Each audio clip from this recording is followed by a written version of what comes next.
سانحہ مشرقی پاکستان کے چند ماہ بعد تک ملک میں مارشل لا نافذ رہا۔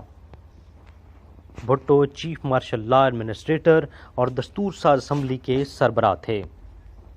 پاکستان کے 90,000 فوجی اور مغربی پاکستان کا 13,000 مربع کلومیٹر کا علاقہ بھارت کے قبضے میں تھا۔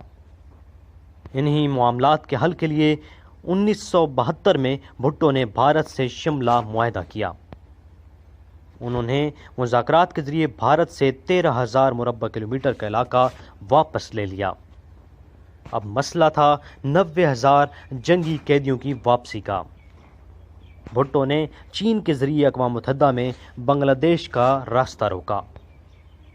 انہوں نے بھارت سے مذاکرات کیے کہ اگر انڈیا پاکستانی قیدی رہا کر دے تو چین اقوام متحدہ میں بنگلہ دیش کا راستہ نہیں روکے گا۔ یہ دباؤ کام کر گیا اور پاکستان کے 90,000 قیدی رہا ہو کر وطن واپس آ گئے۔ 1971 کی جنگ میں امریکہ نے چونکہ پاکستان کی کوئی مدد نہیں کی تھی، اس لیے پاکستان نے امریکہ سے کیے گئے سیٹو اور سینوٹے کے معاہدے توڑ دیے۔ لیکن پاکستان کو طاقتور عالمی اتحادی تو چاہیے تھے۔ اس کے لیے بھٹو نے اسلامی ممالک کا اتحاد بنانا شروع کر دیا۔ 1974 میں لاہور میں اسلامی سربراہی کانفرنس منعقد ہوئی۔ اسی برس پاکستان نے بنگلہ دیش کو تسلیم کر لیا اور دونوں ممالک کے تعلقات کا ایک نیا آغاز ہو گیا۔ بھٹو کی سب سے بڑی کامیابی پاکستان کا متفقہ آئین تیار کرنا تھا۔ اس آئین نے وزیر اعظم کے اختیارات بڑھا دیے گئے اور بھٹو نئے پاکستان کے پہلے وزیر اعظم بنے۔ بھٹو دور کا ایک اور اہم واقعہ یہ تھا کہ انہوں نے ایوب دور کو اور اس سے پہلے لگنے والی صنعتوں اور اداروں کو سرکاری تحویل میں لے لیا، جس کا عملی نتیجہ اچھا نہیں رہا اور صنعتیں تباہ ہونے لگیں۔ صنعتیں بہتر کرنے کے لیے بھٹو نے روس سے تعلقات بہتر بنائے اور مدد طلب کی۔ پاکستان سٹیل ملز بھی بھٹو دور میں بنائی گئی، جبکہ ایوب دور میں شروع ہونے والا توربیلا ڈیم بھی اسی دور میں مکمل ہوا۔ آئین کی تیاری کے بعد بھٹو کا دوسرا سب سے بڑا کارنامہ ایٹمی پروگرام کی بنیاد رکھنا تھا۔ ان کا نعرہ گھاس کھا لیں گے لیکن ایٹم بم ضرور بنائیں گے عوام میں بہت مقبول ہوا۔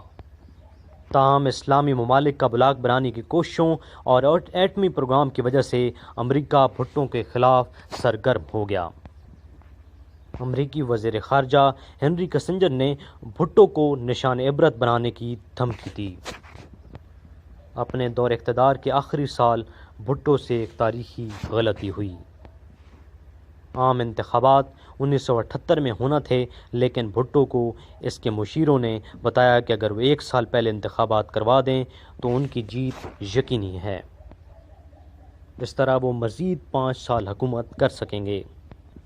بھٹو کے مقابلے میں اپوزیشن کا مشترکہ اتحاد PNA میدان میں آیا۔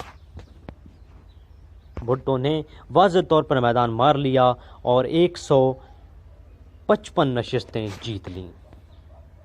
اپوزیشن کے ہاتھ صرف 36 نشستیں آئیں۔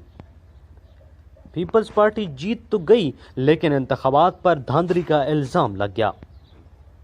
PNA دھاندلی کے خلاف احتجاج کرتے ہوئے سڑکوں پر نکل آئی۔ یہ سیاسی تحریک دیکھتے ہی دیکھتے مذہبی رنگ میں رنگ گئی، اور وہ تحریک جو دھاندلی کے خلاف شروع ہوئی تھی تحریک نظام مصطفیٰ میں تبدیل ہو گئی۔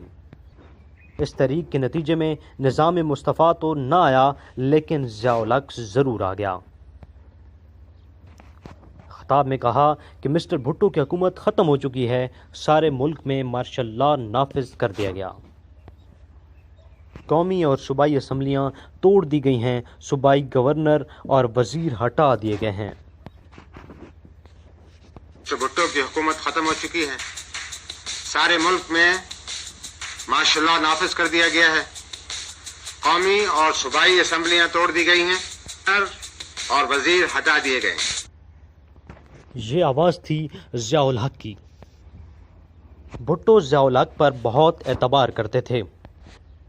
بالکل اسی طرح جس طرح ایوب بھٹو پر اور سکندر مرزا ایوب خان پر اعتبار کرتے تھے۔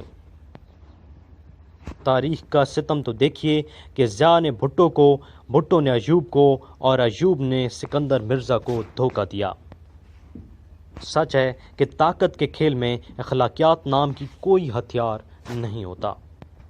ضیاء الحق نے مارشل لا نافذ کرتے ہوئے بھٹو کو گرفتار کر لیا۔ بھٹو کو رضا قصوری کے قتل کے ایک بہت کمزور مقدمے میں سزائے موت سنا دی گئی۔ رضا قصوری مشرف کے قریبی ساتھی احمد رضا قصوری کے والد تھے۔